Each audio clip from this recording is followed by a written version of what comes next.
कक्षा 11वीं हिंदी विषय का revision test, class 11th Hindi revision test का खंड का है ना अष्टाध्यायी में कौन सा समास है।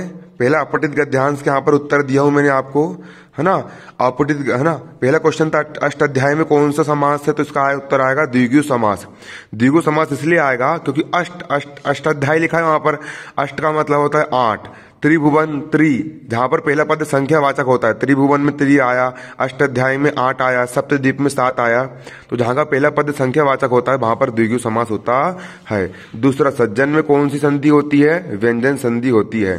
तीसरा, व्यक्तित्व का विलोम होता है सामाजिक। अगला, संगति का प्रभाव मनुष्य पर कैसा पड़ता है, तो इसका देखिए यहाँ पर इसका उत्तर यहाँ पर ये आएगा, संगति का प्रभाव मनुष्य पर कैसा पड़ता है, गद्यांश के हिसाब से लिखना है। तो संगति का प्रभाव मनुष्य के आचरण पर पड़ता है। जो सामान्य मनुष्य होते हैं उनके जीवन पर तो संगति का अपना प्रभाव अवश्य डालती है, परंतु जो मनुष्य महापुरुष होते हैं उनके जीवन चरित्र पर संगति का प्रभाव नहीं पड़ता।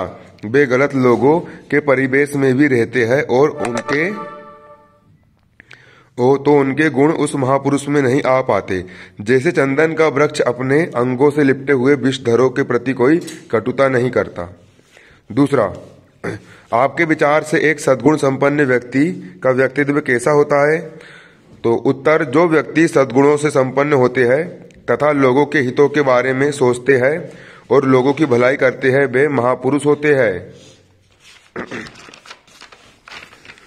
दुष्टों के निरंतर संसर्ग और संपर्क में रहते हुए भी उनके चरित्र पर इसका कोई प्रभाव नहीं होता।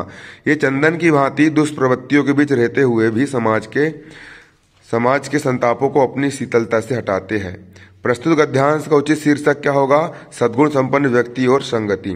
दुष्ट का विलोम सज्जन और दोष का प्रीतिया राग होता है।